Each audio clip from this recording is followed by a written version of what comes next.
we might do to start is, first of all, ask you all to introduce yourselves, and then I'll introduce the facilitators for our discussion, as you probably already assumed that they're going to be our modus operandi.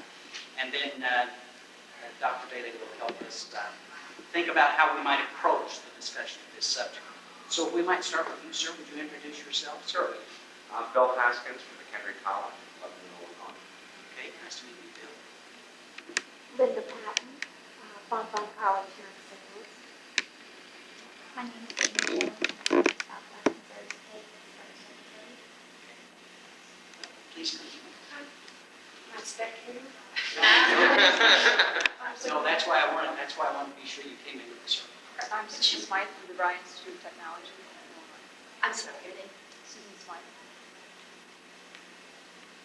Angela Lake at Triton College in Chicago area.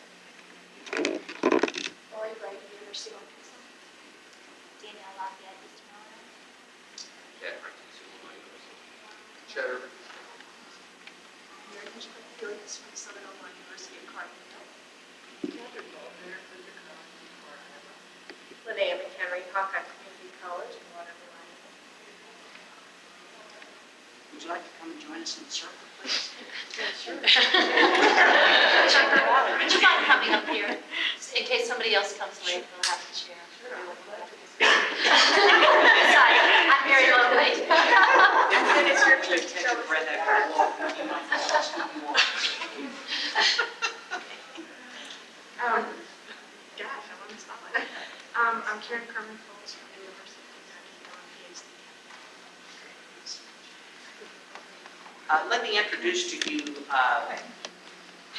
the people who are facilitating this panel. First of all, I will begin with Dr. Norman.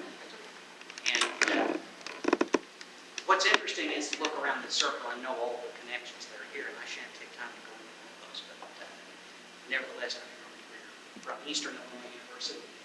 And this is a dear friend of mine and a guy that I went to school with, and Mary directed both of our dissertations, and so we had three.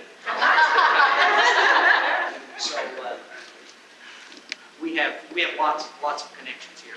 And Dr. Michael Elkins is the chair of the Department of Communication at Texas A&M in Gainesville. This is Shirley Whitfield, right, whom I just met this morning from Northeastern Louisiana.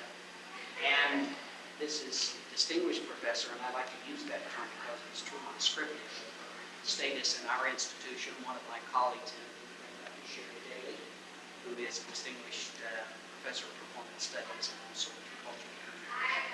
My name is David Worley. I'm director of the basic communication course at Indiana State University, and also have ongoing interest in intercultural issues as well. So we're here today to talk about sensitivity toward intercultural issues, and I've asked Sherry if she would to help us get started by sort of giving some parameters for our discussion. Thank you, David. It's very exciting to see you all here. Many of you I know some of your backgrounds, and I am convinced, without you ever opening your mouths, that we chose the correct format. What we were talking about one day at lunch was a major problem that we feel often besets us at conventions. And so I'd just like to explain that a little bit to you. As we know, there's a cliche in our culture that I think all English-speaking cultures, nothing succeeds like success. We hear that over and over, we say it over and over. I've always liked Oscar Wilde's variation on that theme, which you may also know. Nothing succeeds like excess. It's coming from Oscar Wilde. And one of the things that we find when we examine childhoods, when we examine the students in our classes, is that although we try to reinforce their successes, oftentimes it's the failures or the concerns or the worries or the negative aspects that stand out. I have a colleague, for example, who teaches second grade, and she says that if a child brings two pictures to you and says, which one is your favorite? And you, the teacher, say, this one, the child will say, what's wrong with that one? And we also know from our experiences in our classrooms that if we tell a student 10 positive things and one negative thing, the student will remember negative. And a lot of times that disappoints us, but the fact is we're exactly the same as faculty members. We read our student instructional report forms, and there's one student in the class who said, the professor had favorites, and it drives us crazy. You know, who is that student? Who did that student think my favorites were, and so forth. So this is sort of the way that I think we tend to look at the world. And yet when we come to conventions, we tend to focus on our successes, and we don't think quite so much about those moments in the classroom when we felt uneasy, queasy, terrified, or simply like we failed. When I was in high school, I think I was about 15 years old, my dad and I were discussing the cliche, nothing succeeds like success, and my dad said, I don't believe that. And I was stunned, because, you know, it's one of those things you sort of smile and nod. And I said, how dare you say that? You know, how can you say that? My dad said, you learn more from your failures than you do from your successes. He said, you will be judged by how you respond to your failures. Well, obviously, that was powerful and profound enough for me to think about it a lot. And I thought about it in terms of people like Einstein, who spent their lives failing to find a unified field theory. People like Edison, who spent so much time failing until they finally succeeded. And so when we were talking about today, we were talking about the fact that at conventions, we spend an awfully lot of time talking about our successes. So we have grab bags on successes. We have my best assignment, my most popular joke, you know, whatever. We have all of these things that we talk about, which are oriented toward those moments of triumph. We don't want to ignore triumphs, but what we want to think about are those moments in our classrooms when things did not go perfectly. Those are the conversations that we have with colleagues when everybody else has left. I'm looking at David, because one or the other of us will go into each other's office, and we're fortunate to have several colleagues whom we can share these moments of, in some cases, abject horror with. This is what happened in my class, and as we recount the story, we start to sweat all over again. In convention atmospheres, we tend not to talk about those moments except when we're in bars, and we've had a couple of drinks, and we say, let me tell you what's really bothering me here. Or we're in the hall, and you always know those folks who are talking intensely, because they're off in a corner someplace with a big do not disturb sign, somehow invisibly enveloping them. Well, we're not really looking for this to be a gripe session. We all have our problems, but we are looking for moments when that you would like to share, and you can share them in third person if you like, okay? You don't have to self-disclose. You can say, I have a colleague, and perhaps you'll be like my students who halfway through the story will say, and when I, blah, blah, blah. That will be fine. Because what we're looking for are the opportunities to talk about those moments in public sessions in ways that might help all of us to facilitate answers. And let me also add that I have spent most of my life teaching poetry. And one of my favorite lines from poetry comes from E. Cummings, who says, always the beautiful answer that asks the more beautiful question. So I think we all appreciate, all of us on the panel, that we will hopefully come up with some answers, maybe some did you tries, maybe, oh my God, it happened to me in this way. But we will know always that what we are trying is always tentative, tenuous, and at the same time meant in a spirit of helpfulness. We also know that we are here because fundamentally we've had more successes than failures in the classroom. If that were true, we would have gotten out long ago, right? We're not making that much money. So the fundamental assumption is that we have a ground floor of respect here. And we operated out of that assumption with ourselves when we came up with this way of going at the topic. We also, I mentioned this, it's not a gripe session, but we also appreciate that some of the intercultural insensitivities that we have encountered either in ourselves or in our students or in our colleagues. And I include ourselves there because a lot of the failures that I've experienced have come from the moments when I did something that appalled me. That these are moments that we are vulnerable, and at the same time we're optimistic about the promise that they hold for all of us to be even better teachers than we are right now. And so the undercurrent, the tenet that undergirds everything we said, is how can we be even better? We assume that we're very good. How can we be even better? Did I miss anything, David? That's fine. Rather than be baptized, I think I'll stay. Yeah, that's right.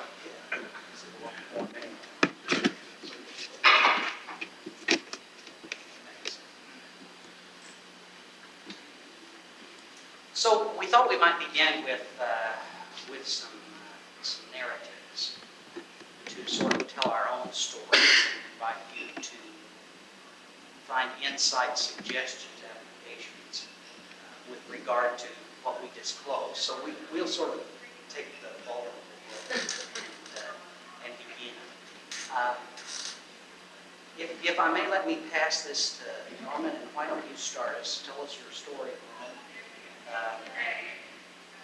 Let's talk about what we might be like. Well, the story I'd like to share with you is that so often when we teach intercultural communication, we think of the cultures that have been presented by the text authors or those cultures that we traditionally have labeled as such. One of the things I've found over the years is that the definition that fits best for me dealing with intercultural and what is a culture is the idea that a group first defines itself as a group, and from that perspective it becomes a culture, shared rituals, shared beliefs, shared experiences, etc. So I was in class one day talking about the family as culture. I teach in an environment where there isn't a large population of international students, and so I use family as a basic distinguishing culture that each student has experienced. And I was talking about parent-child relationships and some of the traditional aspects that go along with that. And the student just began to get very irritated and challenging in the interactive process. But at first I couldn't understand it. I was talking about how we get our prototypes from our parents. As a result of the prototypes, then we use those to construct how we interact with other people. Well, this particular student, as the conversation continued, was a product of a crack mother. And that had not come before me in the past. I had never experienced an environment where the children that we read about, who have been victimized through the drug culture, have actually become part of the classroom setting. And so the student was very antagonistic. At that point, I had a choice to make, because I was insensitive to reading that student's nonverbals, that student verbalization, that there was something wrong. Immediately as she started off, I perceived it as being a confrontation between me and the student versus a confrontation between the subject matter and the student and the actual feelings that the student had absorbed. And so I said, now what do I do with this? Do I continue or do I take that hardcore stand? Well, I'm the professor. This is the classroom. This is where it's going to go. We're going to do this. We're talking about this subject. If there's a problem, see me after class. And so I had a choice. So now what must I do? Do I do that or do I just be totally insensitive to the fact that something is going on with this student that has caused this? What we were discussing was Martin's article dealing with whiteness, what it means to be white in America, and the cultural identity, and using communication to frame, to discuss it, to challenge it, etc. And immediately, my choices became clear to me. But I had forgotten something that I learned as a graduate student with reading Mikhail Foucault's idea of a rupture. What happens when a rupture occurs? And I talk about this a lot in classes. Do we follow the course that is laid out by that particular communicative moment, or do we follow something that is a part of a presumptuous frame of reference that we bring to the classroom? I could have been totally insensitive to the student's concern. And so what I had to do then was to bring that student to a point that she was able to share with us what it meant to be a part of that culture. Well, wait a minute, what is the problem here? The student then began to unveil and to share what it meant to be a part of a culture where children are not in the typical role of social behavior, social expectations that so many of us take for granted because we're in the academy. And as the student began to unfold, I used it as a way of teaching concepts in the midst of the classroom. For example, the student said, well, no, because sometimes children have to go out and make money for parents, even at an early age. Okay, so then that's the process of how then are social behaviors, social roles, how those things communicated by the family. And so verbally is how it had been communicated to her. Very clearly that, no, you've got to get out, you've got to go get some money. If mother doesn't feel well, this is not a good day for me. No day is a good day. All I have to look forward to is getting the drug. Now, two things happen in terms of cultural sensitivity. One, I had not recognized it as a culture myself. And just because I hadn't recognized it as a professor or the person that was facilitating the discussion in the classroom did not legitimize the fact that it was a culture. And so often when we stand in that particular role, we forget that there are members of a culture that whether we legitimize it as such, whether we label it as such, that feel very, very deeply about the fact that they are a part of a culture.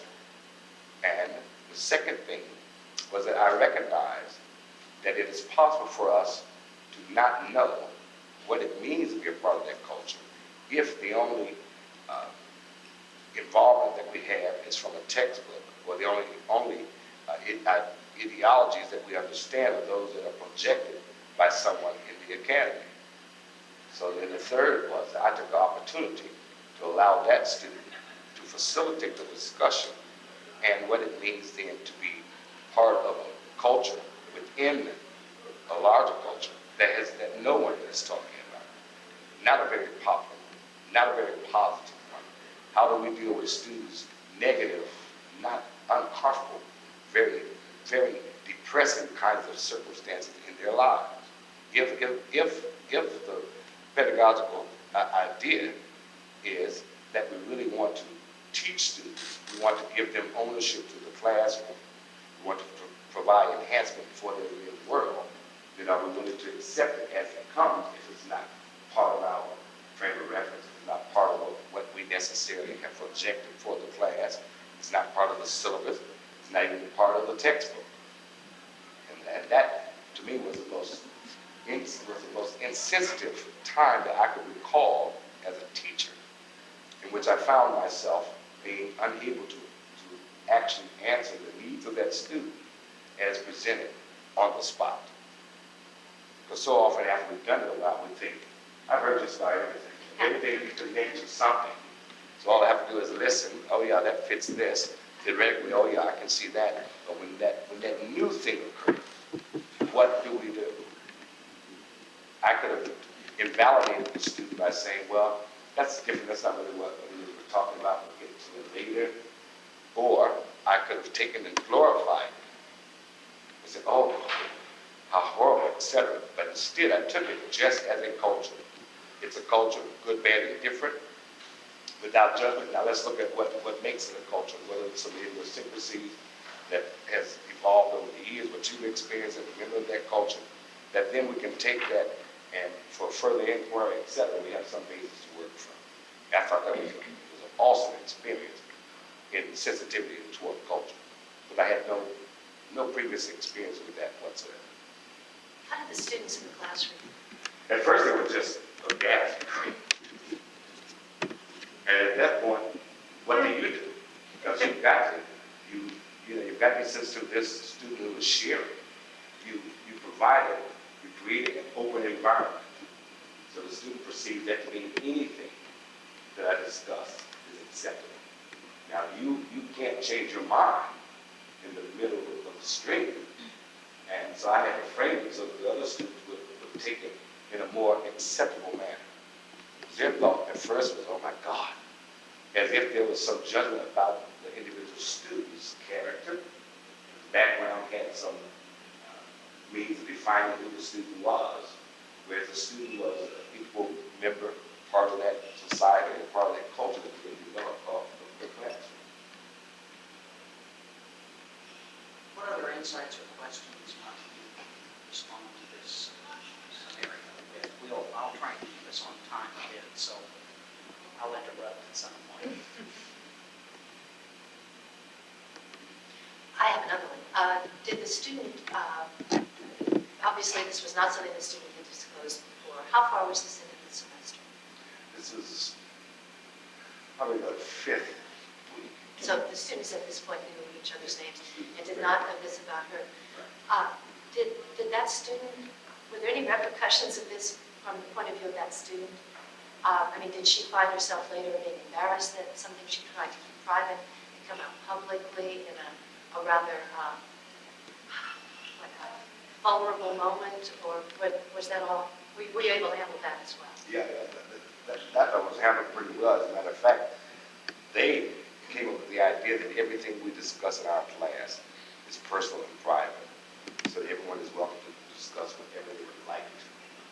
And as a result, others began to share stories about abusive kinds of relationships, etc., and what it meant to be a part of a counseling session where everyone in the counseling session all shared the same thing, being part of an abusive, familiar kind of unit. So it just worked out wonderful. Special. I think it's good that you were able to adapt to the situation, go on with being able to communicate with the students and not, like you said, being like, well, that's kind of something else when I really talk about that.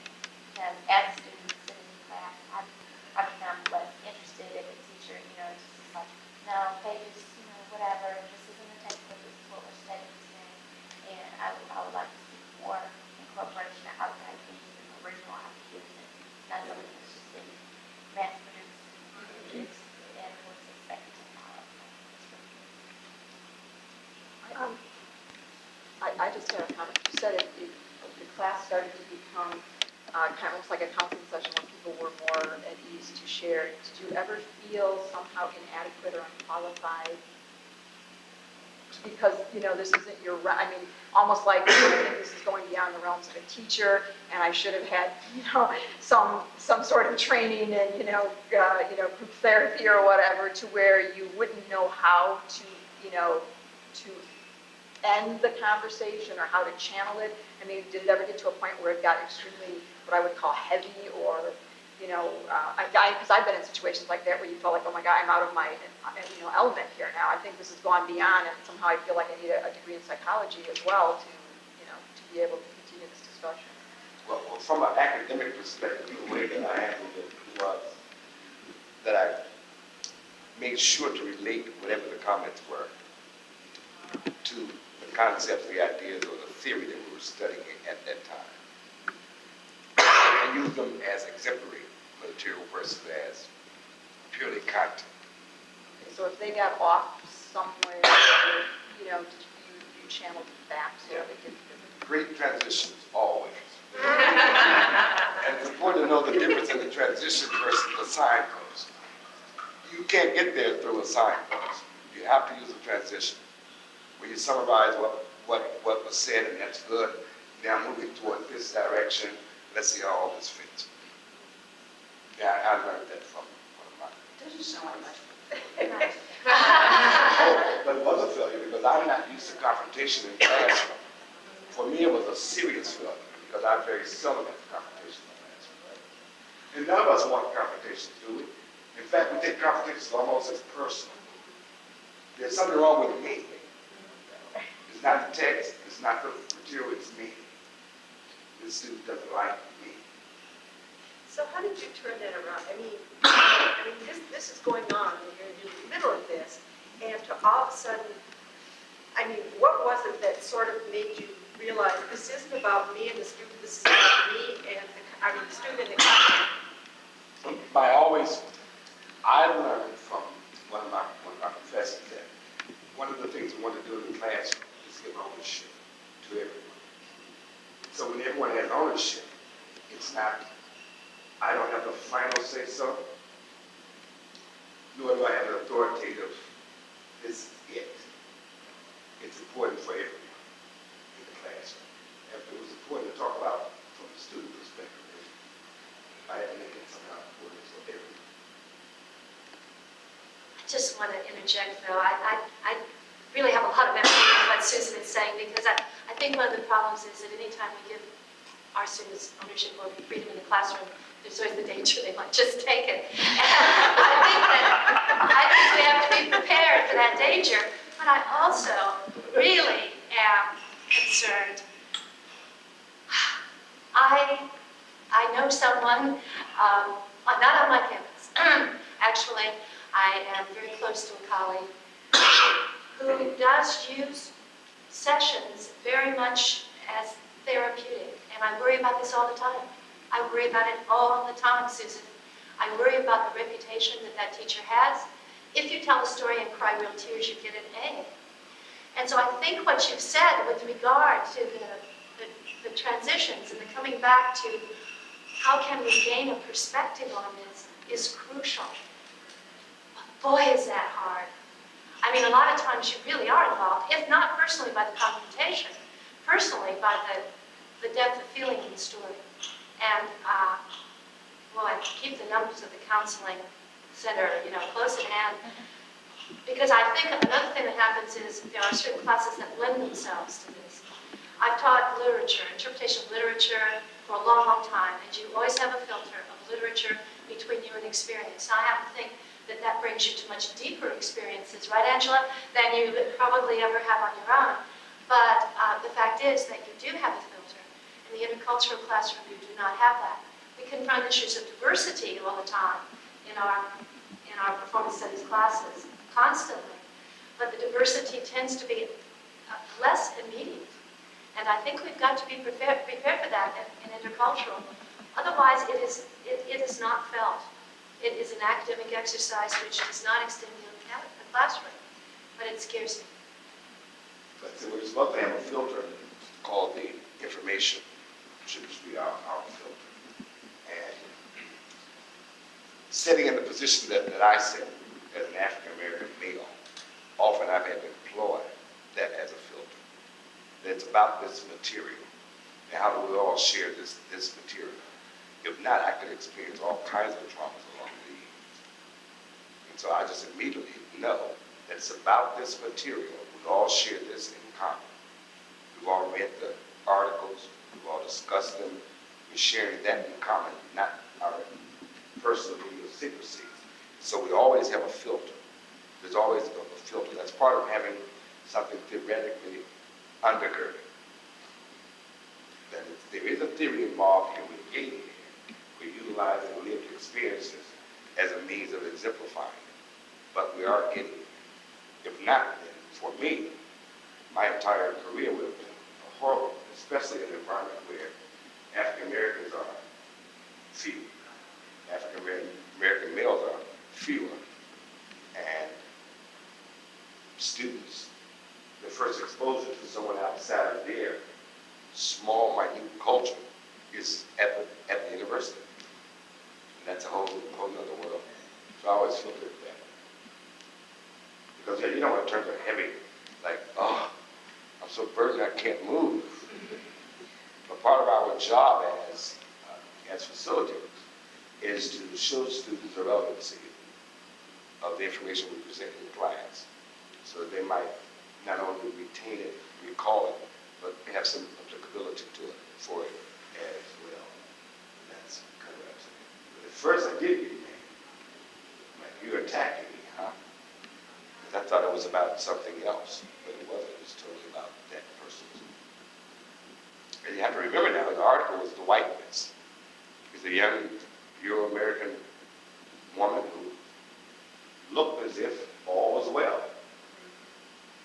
So I thought, oh, you're going to challenge me. or it's a challenge of my maleness?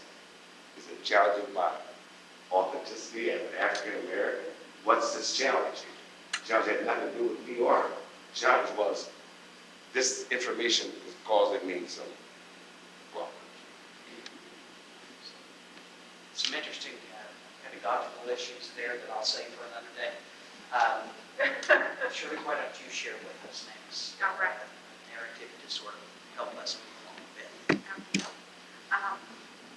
For the last 6 years, we have offered an advanced small group communication class. And in this class, I have master's students and seniors.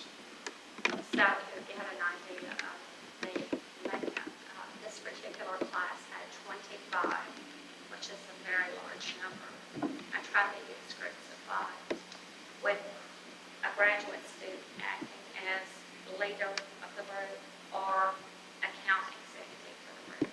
I do a field research project, go out and observe groups, and the particular group I'm going to talk about chose the International Student Organization to observe.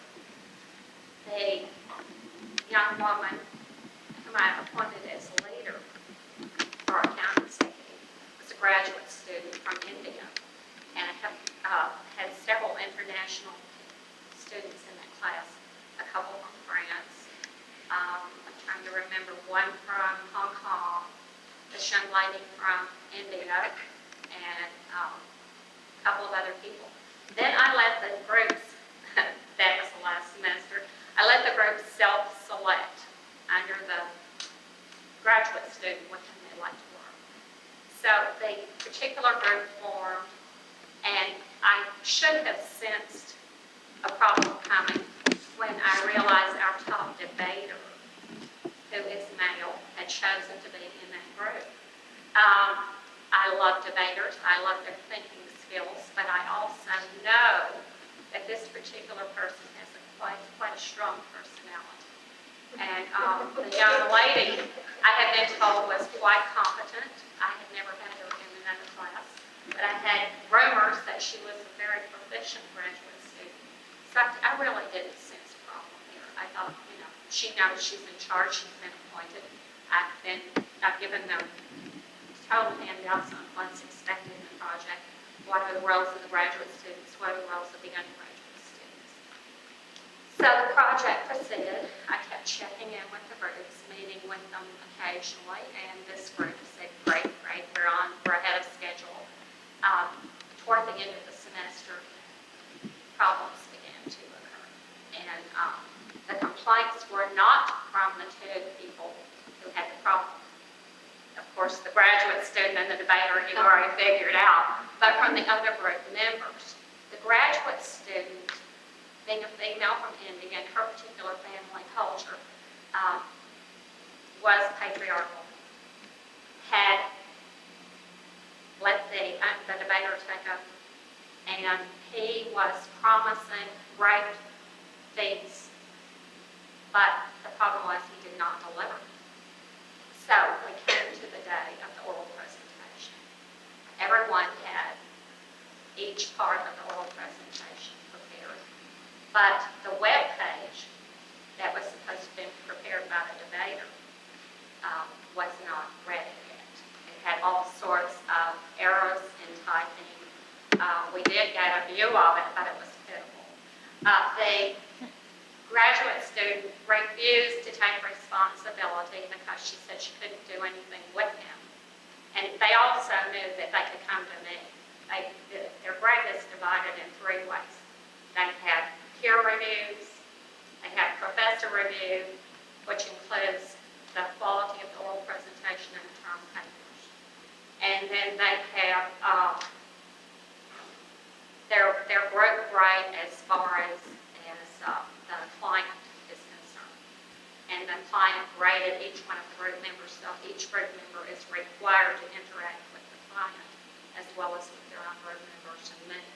Now, monitor this process all the way through the semester, requiring certain parts of the project to be handed in at each time. So to get to the crux of the issue, when the oral presentation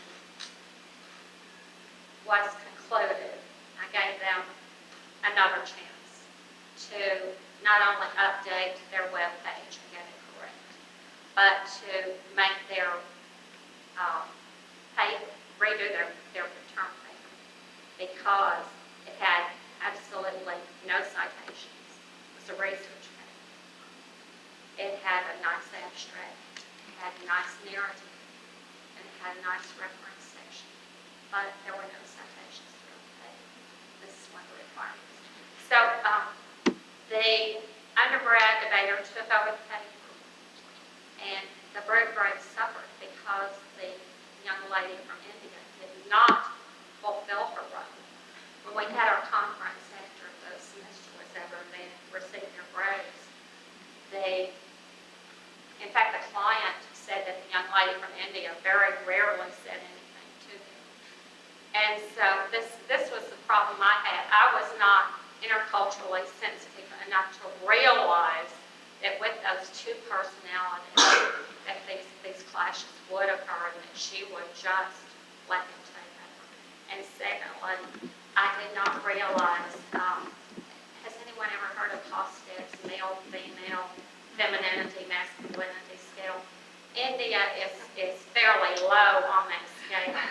And so I did not realize. And the other thing I learned much later, and I'll ask you this question, which after you give me your viewpoints of what you would have done, I did not realize that this was an older daughter in a family from India who was dreading going home from the summer, this spring semester, had many, many personal problems because her parents were pressuring her to get married because in her family, the older daughter has to get married before the younger daughter, and the younger daughter had found a mate, and the older daughter had not, in fact, wanted to stay in the United States and teach. She has a job in Shreveport, Louisiana now teaching. But she had personal pressures, as well as the group members were pressuring her to fulfill her role as lead in the conversation. And then she had all of these other pressures from her culture. So I feel like if I had just been more culturally sensitive, I could have been much better. But I did end up with a great appeal also from her. So it ended up much longer than this, but I won't tell you what. It was a great appeal. My department head was very unhappy with me because I didn't anticipate some of these problems, knowing the two personalities, and I knew the young man did not approve it. So what would you have done? Well, I don't know what I would have done. I wouldn't presume to say that, but my question is, you seem to be feeling a lot of the responsibility for the things that transpired, and I'm wondering, if you're being a little hard on yourself, should we be expected to look into the cultural backgrounds of every student in that group class that may have had issues? You see what I'm saying? Well, I think when I assign the person in charge, normally if I see a problem and I have different, enough graduate students, I would put 2 as co-leaders, and that's what I should have. I had enough that I could have done this in this class. I should have given her a strong co-leader. If I'd been more interculturally sensitive, I think really I did take responsibility for not anticipating the problems that occurred. Would you have changed the format, like you said, you allowed them to choose their own Yes. groups? Would you have done the same thing, or would you have changed your procedure had you anticipated that? Yes, I would have. In fact, I no longer allow them to self-select groups. I appoint, and I have a complete survey that I do, an instrument that I use at the beginning of the class to detect attitudes, as far as they'll be honest. I can't always tell, but as far as you can tell, and we have lots of group discussions at the beginning of the class before I select groups. You got to the point of view. Right. Yes, they are encouraged to come to me. In fact, I meet with them and they meet with me as groups. I have set meetings during the semester other than class time to meet with the groups because they are required outside meetings. I'll go meet with their client with them. I will meet outside and help them structure their research. The other thing I'm kind of seeing in my mind is her, it seems more than not other people in the group who earlier on reported. Again, I don't know how you take quite so much responsibility how the members in the group can foresee some of the problems. And the other question I would have, you can respond to the first if you want, but now is it all better now that you take so much control? Or? Well, I think in not allowing them to self-select, I have a better combination of personalities as far as I can see. Now, there are always variables that you cannot predict, but I want them to work through the personalities. That's one of the parts of group work, is learning to deal with people with whom you can't, particularly personally, like you can still learn to work with them. And that was one of the problems, was that the other group members, even though they're told, we go through a lot of the group, they're told to expect conflict. They've had my small group class before this, and they know the group procedures. They did not report the conflict between, they didn't perceive it as conflict. They perceived it as a problem, and that she just allowed the debater to do that. Because he is he's, first of all, huge man. Huge. And he comes across as, I am in control, and he takes over everything he can. He would take over the classroom if he would like. So I did not, as far as the other members reporting to me, they did not. It was at the end of the semester they started airing their rights. I have a question about what if they did come to you sooner, or she came to you sooner, and when do we say, okay, well, here's maybe how we can handle it, here are some suggestions, here are some things that you can do concerning leadership skills for him, and then I am posing my ethnocentric view of what being a good leader is, and maybe she doesn't want to take over. Yeah, and I think that was part of the problem. I think you're right. She really did not feel comfortable in that role. It was a role that she had not had. She had been expected to do her work independently. And even though I perceived that she would get along well in a group because of her culture, I did not realize the lack of willingness in that position. Because when I talked to them about the problem after the fact, they both were quite amenable to understanding each other. But at the time, I didn't realize that the problem was occurring.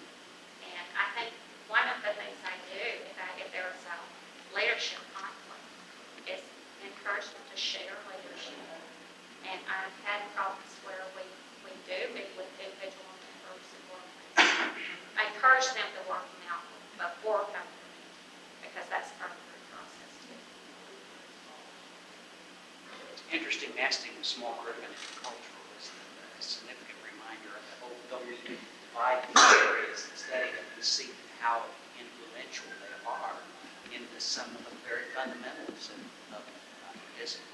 That's what it is, as I heard the story. And someone else a comment, final comment or question? Well, I guess because I teach a lot of students from that region, and I know that a lot of them are prearranged marriages, and the male is extremely dominant and the woman is very subservient. And she, coming from that culture, I would just assume that she felt that was her role to let them, that was, automatic. It's just a learned behavior. The man takes over. But I also teach groups, and I have students that come to me that will say, can you get rid of, John or Susie or what, because they're really not working out in the group. And my response is always to them, well, let's think of your family. If sis just really is a pain in the, do we go to mom and dad and say, can we just get rid of her because she's really not working out here? You have to learn to deal with that, because in reality, if you're preparing them for the real world, you're not going to be able to choose your groups, your coworkers, your colleagues. You're going to have to learn to look at everyone's differences and understand them and know when to back off and know when to. So I don't know, in a common question, I'm not sure I would have changed my strategy to say, well, they can't pick their groups, because in a sense, you're almost saying, well, we understand your culture, so we wouldn't put you in that role because you're not used to that. But if she supposedly wants to live in America, I'm not saying she's got to adapt to be an American, but she's going to have to learn some of the differences of the American culture as well as we would have to understand her. You know what I'm saying? Yes, in a sense, so I'm not sure, by doing that, you'd be helping her by saying, okay, well, you're not really cut out for this role because of your culture, so let's just give it to somebody else. I guess I'm thinking maybe the other group members, I would have been disappointed in the fact that they didn't come forward and try to, not take over, but help out and realize the problem rather than just kind of, That's one of the reasons we emphasize shared leadership. in Exactly. groups. You take different leadership roles. Right, and Even when- though you have a graduate student, That's even right. though you have that personality as a county executive. That's one of the things that I have worked on during the classes, shared leadership, because they had basic group concepts. But I do feel that by appointing the groups after doing the surveys, I'm getting at least some groups.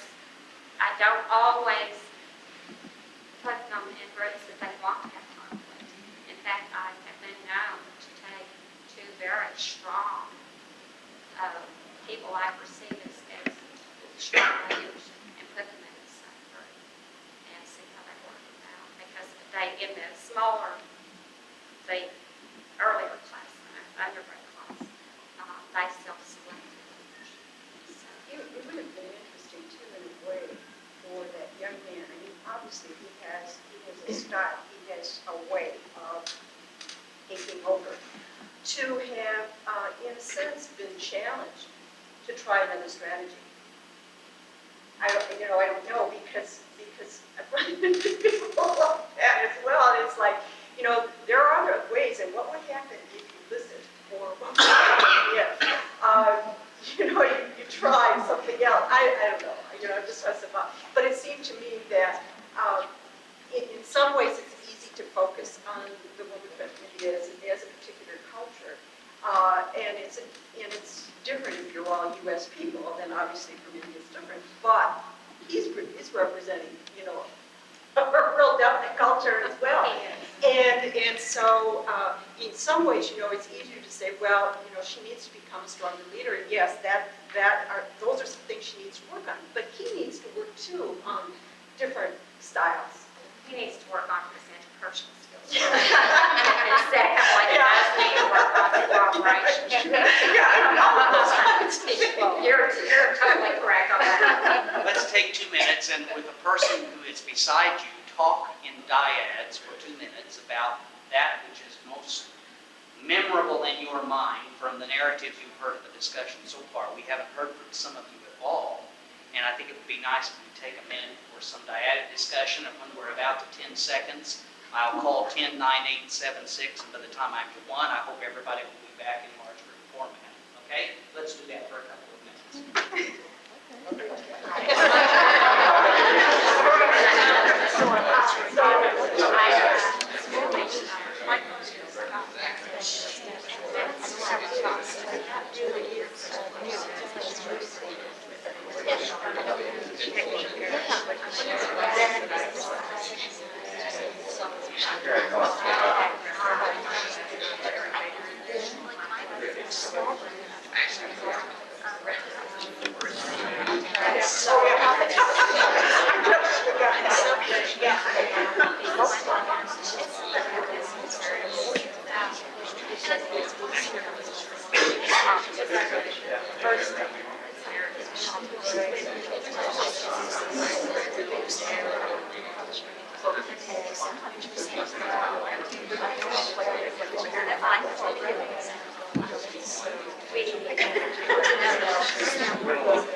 Thank you. 10, 9, 8, 7, 6, 5, 4, 3, 2, 1. Thank you for sharing. Michael is going to share his narrative with us now because we were just talking about how in some ways it's the opposite. It's sort of the mirror image of what Shirley was talking about. Thank you. Well, if you will, let me introduce you to two people. And the first person is Mrs. Pettis. And if you can think of a loving person who perceives the whole world collectively, and if you walk into this particular department, you are treated as though you are a family member. It doesn't make any difference whether you're a major. It doesn't make any difference whether you belong to the university, if you attend the university. If you're just walking across the campus with someone, you walk into the office, you're treated as a family member. And this person will refer to the department as an extended family. And whenever we have holidays, this person will be into crafts, and every person that will walk into that office will take away a handmade craft. Very sincere, very honest. Whenever you walk into the office, if more than 30 seconds will expire and you don't say hello, how are you? We have a problem. Now, let me introduce you to Nirmal. Now, these names are fictitious, so they don't represent the real person, so I'm stating the identity of the text. Nirmal is someone who is a first-year student, an international student from India. And Nirmal in class will be very, very quiet, but if he wants to participate in the public speaking class, he will be very quiet, he will raise his hand, he will make a contribution, and then he will let other people complete their thought before interrupting. The person will take copious notes. The person will ask very, very pointed questions, so a very good critical thinker, processing, analyzing, tracking. Well, the instructor says at any time you want to come and visit during an office hour, please do stop by. And don't wait. If you perceive that you need some help or if something's happening, don't procrastinate, don't delay. The door is open. Please come see me. And the person takes me at my word. I'm sincere and I mean. So lo and behold, something happens. We're getting very, very close to the very first graded speaking assignment in the class. This is the first speech ever that Nirmal has ever given, and he's from India, so English really isn't his first language. And there's some concern. There's a high, high degree of communication apprehension. However, I don't want you to know that I am scared. I want to save face. So here I am. I'm in a panic situation. I'm the only one of a large family who has ever from the family gone to the United States and been enrolled in school. So I have a lot of pride. The family is making, and they're proud of me, and I must do my best. And it would be an extreme shame to have to return home because I did not take a course or because I did not graduate from this institution. So the person who wants that help, wants some degree of confidence, actually has a very developed outline.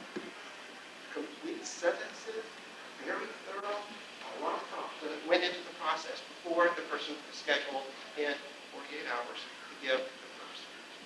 Okay. All that sounds nice, so what's the problem? And are you talking about the classroom? Well, if the world is a stage, to some teachers, or at least one person, here's truly, the classroom is the stage, right? It's because you have a physical space that's so large, and you meet for a certain 50 minutes or 70 minutes, we call that the classroom. Well, very many times, I don't think I'm a 9 to 5 teacher. I think it's a 24-hour calling, occupation, or whatever. So, this did not happen in the classroom at all. Here we go. You're in your office, you're talking with another student who also took you at your word. And this person is trying to get clarification. This person is trying to build confidence as well. How about the assignment? Am I doing this right? How do you cite your sources? And I'm working with the individual, and everything seems fine. And then lo and behold, there's not even a knock on the door. It's just the door opens. Here is Mrs. Pettis with tears rolling down her face. And she just, I'm sorry. I'm sorry. There is someone out in this office He says he has to see you right now, and I have told this person, you are with someone, no, he wants to see you now. Well, guess who it is? It's near me. And what do you do? I mean, you're with someone, you have a secretary who is in tears and extremely upset. Then you have a student that really doesn't seem to understand what is going on, or if I understand what's going on, I don't know why it's happening. What does one do? Who do you address? You go ahead and finish this and say, just hold it there. So why does one do this? So I'll start here for a second. If you need additional information, I'll be happy to provide.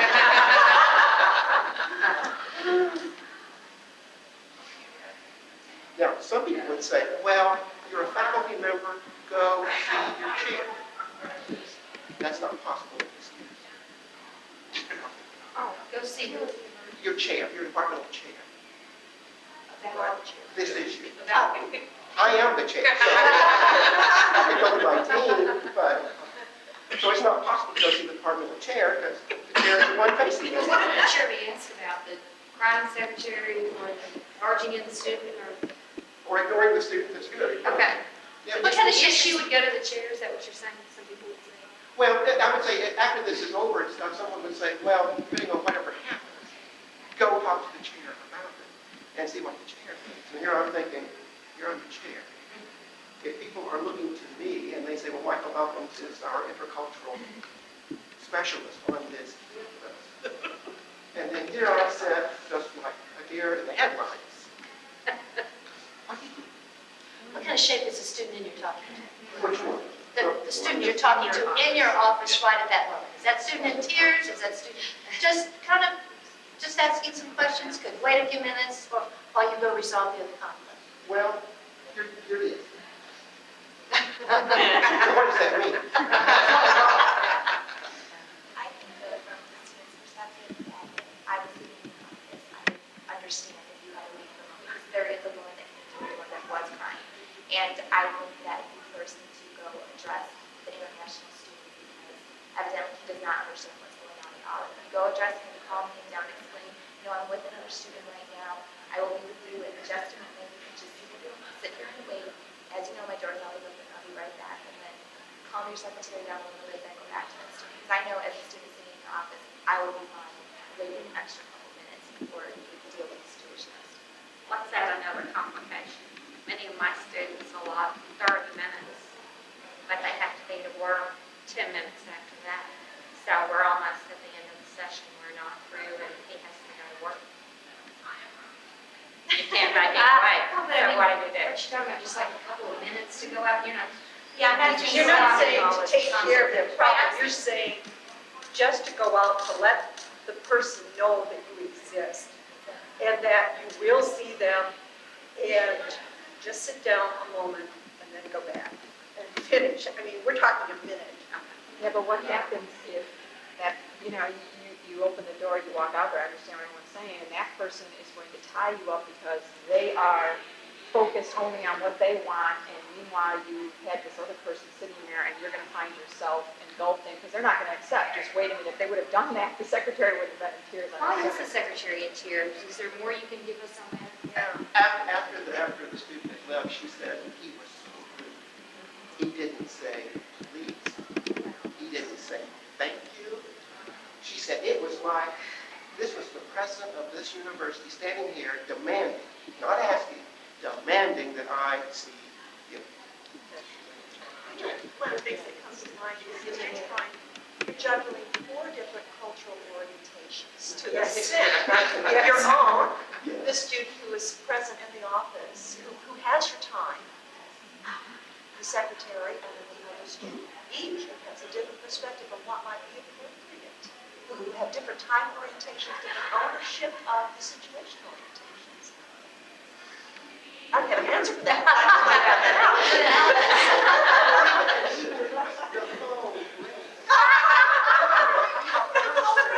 So I totally ignored the phone. I said, voicemail will catch it. Now,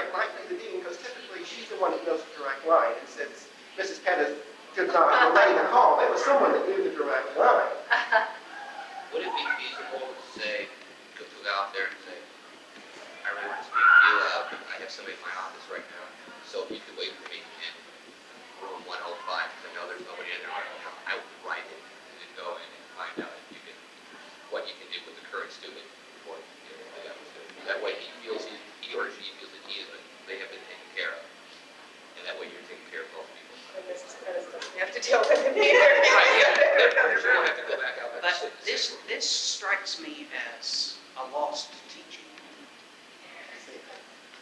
Because we're saying, let's use strategies to separate these people from different cultures.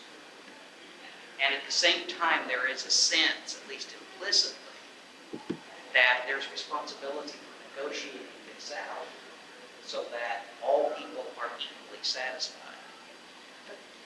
I bet Dan will know there's a problem, because this is his culture.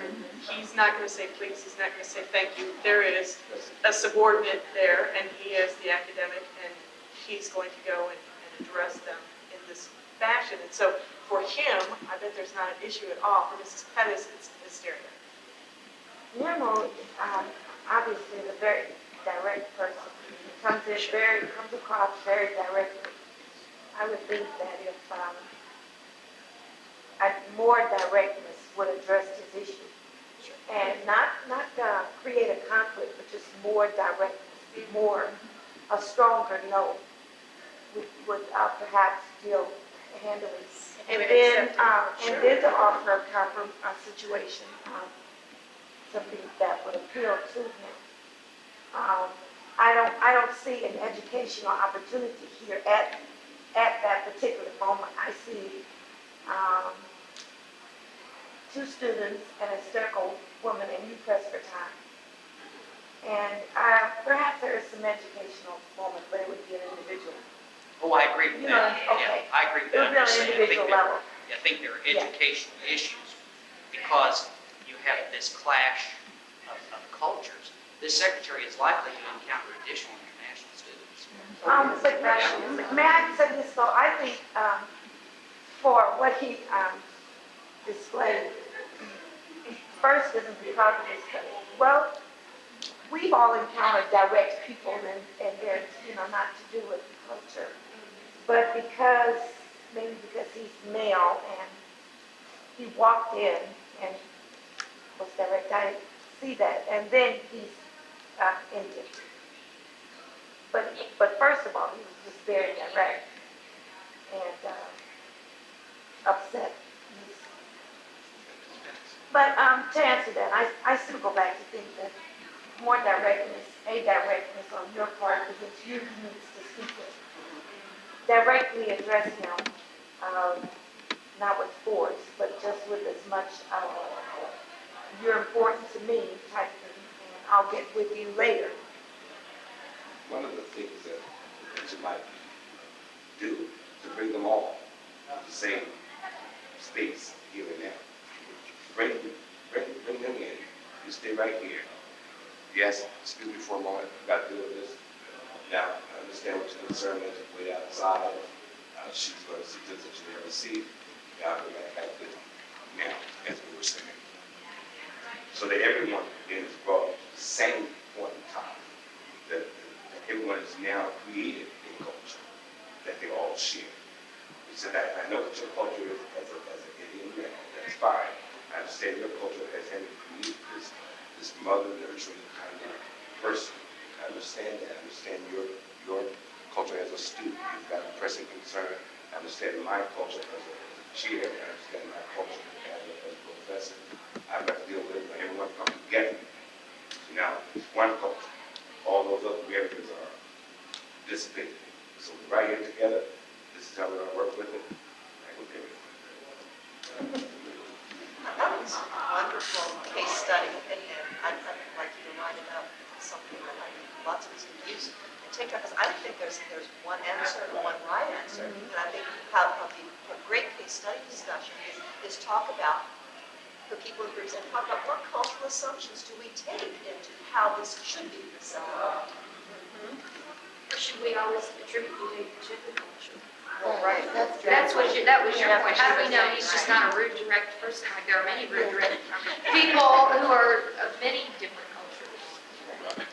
I mean, that's kind of a gray area. But for one thing, he's always been polite and class, so. But that's the But- authority. Yes. That's the authority. Is it possible that Mrs. Pettis maybe has some sensitivity issues, like hypersensitivity?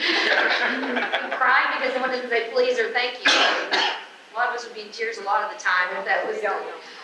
You mentioned something about how that because she's going to run into many international students that I think what you were going towards, that maybe she should have some training in a different culture.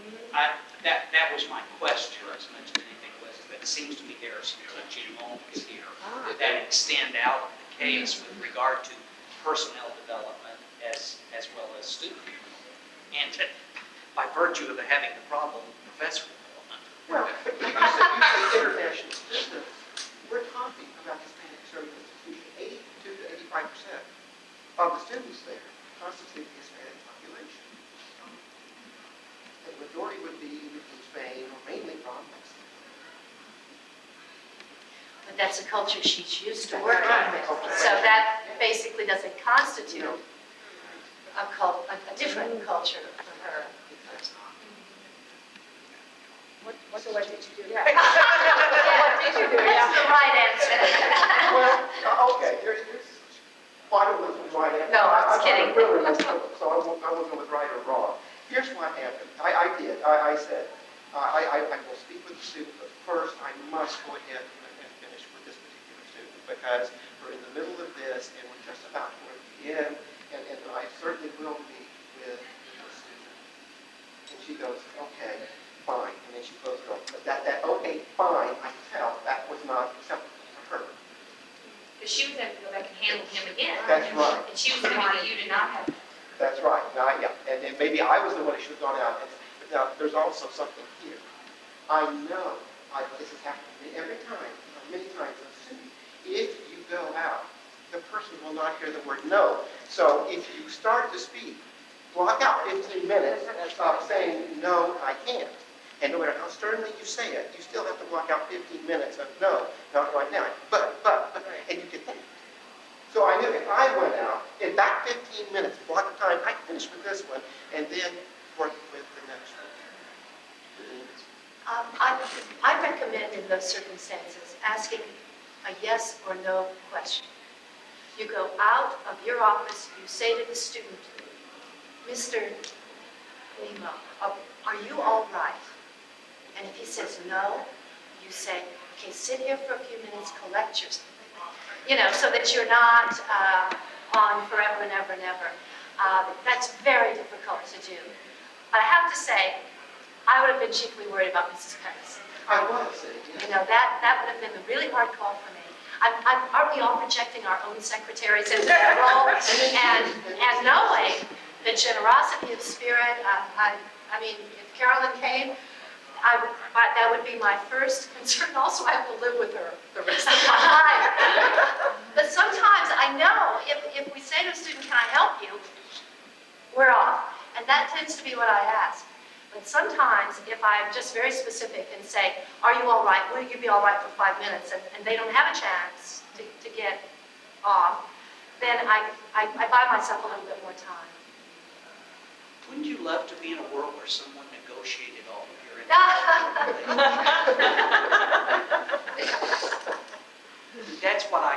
That's the kind of the subtext I hear. It would be nice if we could always come to someone else's door and leave and say, will you please come negotiate my relationship with someone else?